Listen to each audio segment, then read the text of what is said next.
to Fulton Street Beats. Another unboxing today. If you watch any of my last, I don't know, few videos back, you'll know that I was going to be upgrading the Roland VAD306, and I was debating on whether I was going to build my own custom shells or order some. But I came across some nice Yamaha Stage Custom birches on Amazon. I think right now they're out of stock of this color anyhow. And so I picked up a 10-inch tom. We're going to convert this tom over to the electronic tom. I'm not sure if I'm going to use the electronics that come with a drum. I guess I could, but I may use external triggers to keep it more of a hybrid kit. So, and we also have a bass drum that's on the way that I got through a reverb. And we're just going to do this in phases and stages.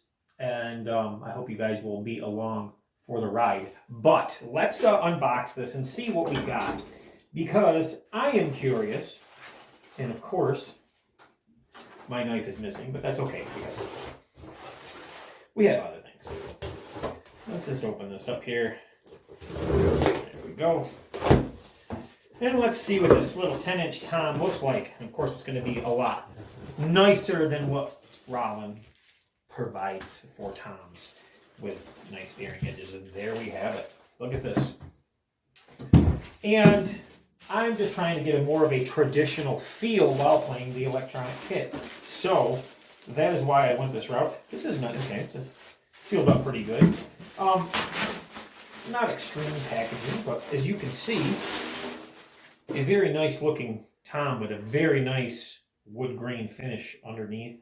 I believe it is a wrap, but it does look good. It does have Remos on top and bottom, so your resonant head is also a Remo. They may even be the same heads, but they're the Remo China heads. So this is going to be a cool little setup, and of course we'll have to cut a hole in the bottom of the resonant head if I want to use the electronics that come with it. But let's see what that exactly will entail, because I'm sure you are all curious.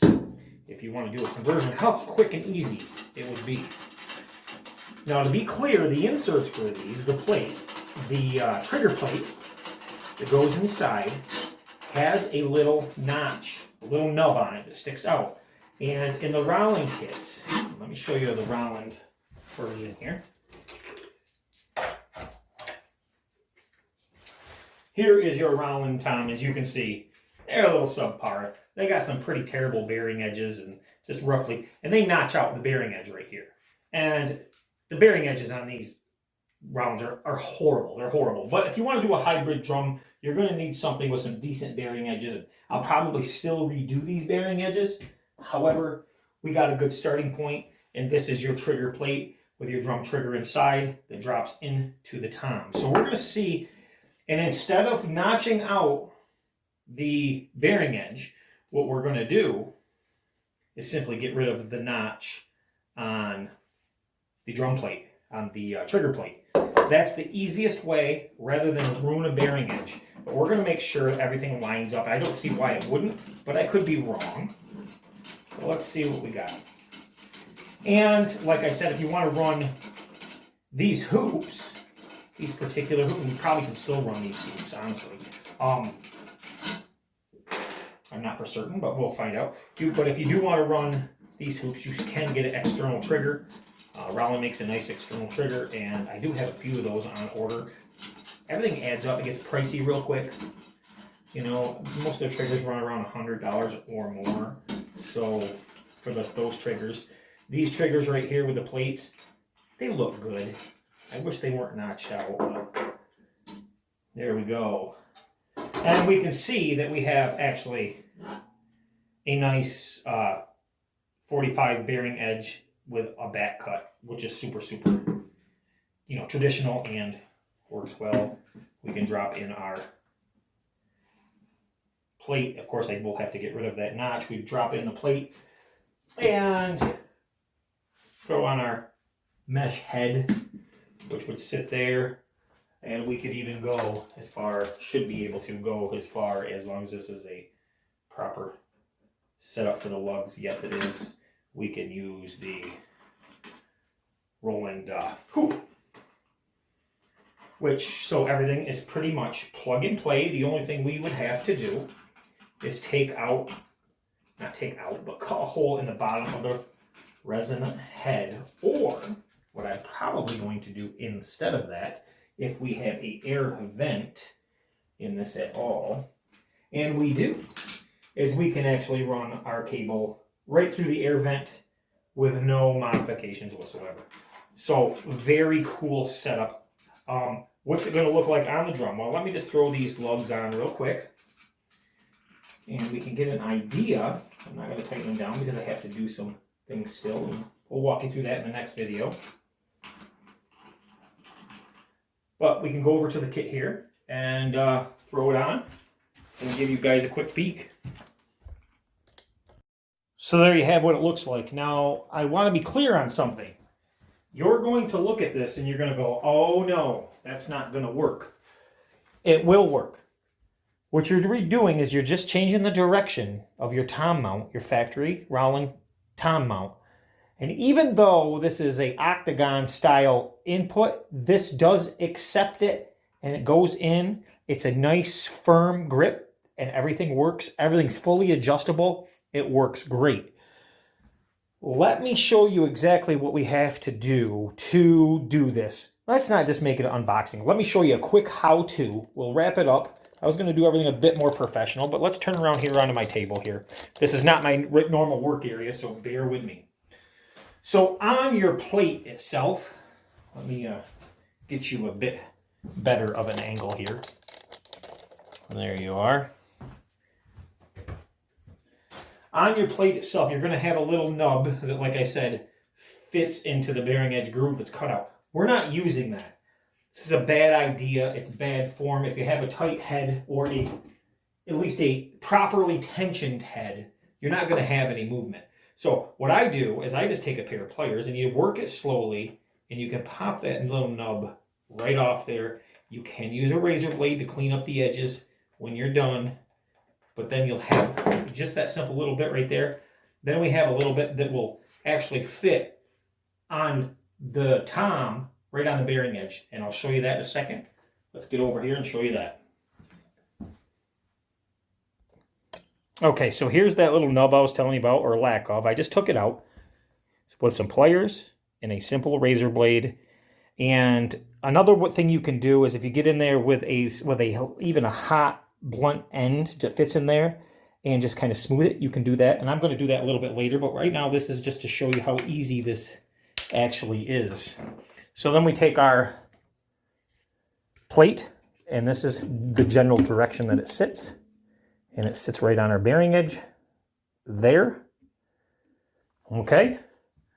And then from there, we have our lead drum head that will go over that. And then we have the hoop. What hoop do you want to run? Well, I'm not experienced with running the factory hoop, but I'm not opposed to running the factory hoop because I think it looks quite good and it gives it a nice appearance. So we're going to try it with the factory hoop and see if that works. Stay right there and let's give it a couple taps and see. Okay, so here we got this, and what I did, instead of running it through the hole, which we will do eventually, that's in the side, the airport hole, I'm just going to have to get a different cable source to do that. We got it running up through the bottom of the drum head. Just drilled a small hole, and we're going to place it just like we would. Now, note, regular drums have a normal bearing edge. Your Roland kits have let me show you this, have a reverse cut bearing edge.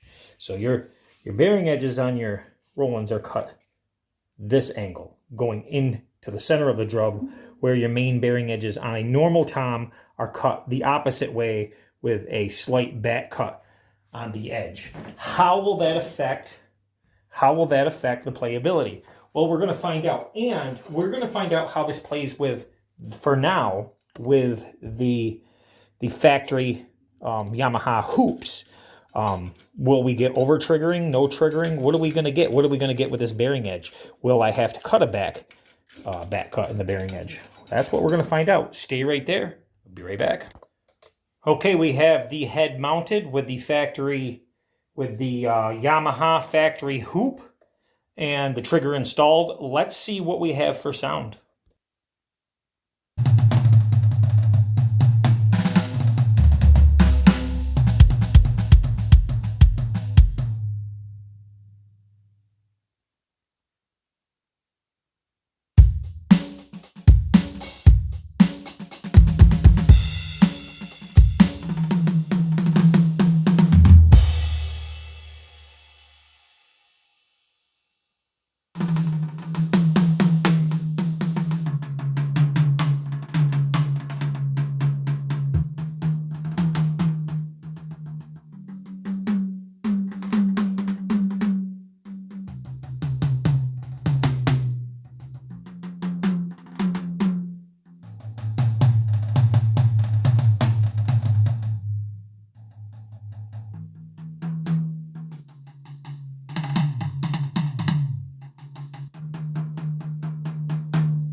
You can see it works beautifully without a hitch, no double triggering, no nothing.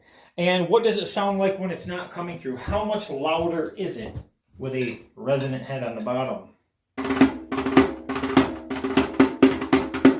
Not very loud at all now, is it?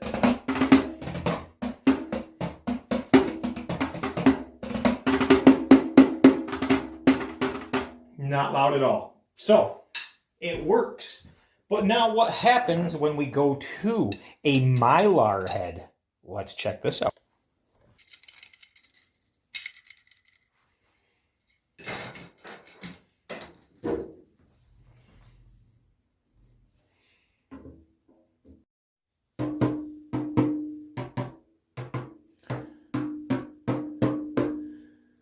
Look at that. All right. Now, how loud is it? Okay, now we have some loudness, but how does it play? That is the question. Well, let's jump over on the kit and find out.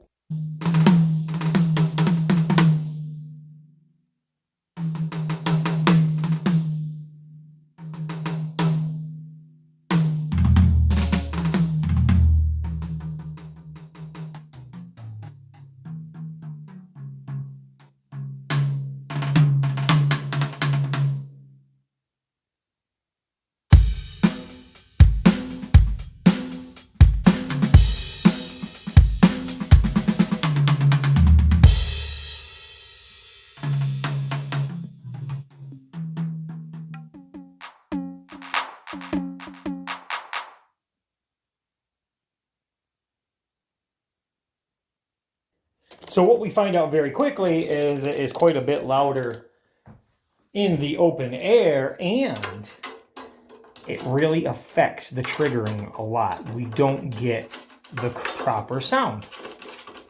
So now that we've found that out, let's take these off and let's try the Roland drum hoop and see if it makes a difference. Now, I'm actually impressed the first round just using the mesh heads. I think the mesh heads for an electric kit definitely respond the way they're supposed to. I think the tone of a Mylar head just affects the triggering, and of course that makes sense. I know this has been tested before, but sometimes you have to do stuff yourself just to make sure. So let's pull this off. I think we're good here. Should be golden. Yes. And as we can see, this is sitting properly. This is definitely sitting properly in the hoop. So we're good there. So let's go back with our mesh head. And let me go over here and grab the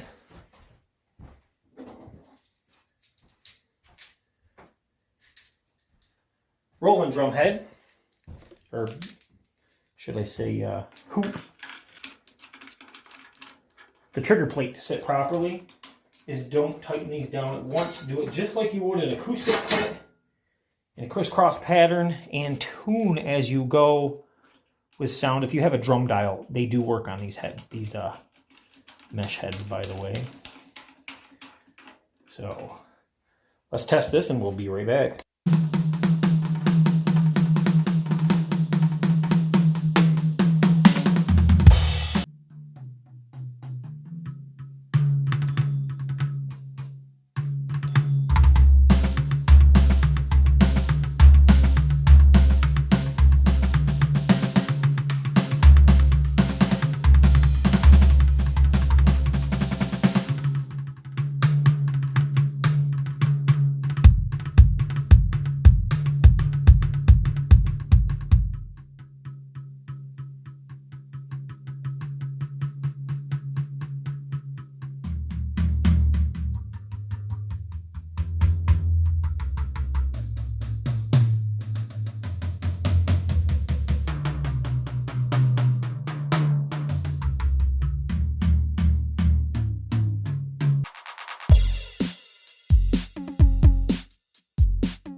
I almost think it sounded a bit better with the Yamaha metal hoop. And it reacted really well. Maybe that's due to increased vibration and not having the rubber. I'm not afraid of a rim shot, and these are nice hoops. So maybe, perhaps, we will run these hoops and nobody would be the wiser whether it was a hybrid kit or not. Okay, guys, I hope this helps. So simple conversion that does obviously work. Thanks for watching Fulton Street Beats, and I'll be talking to you soon.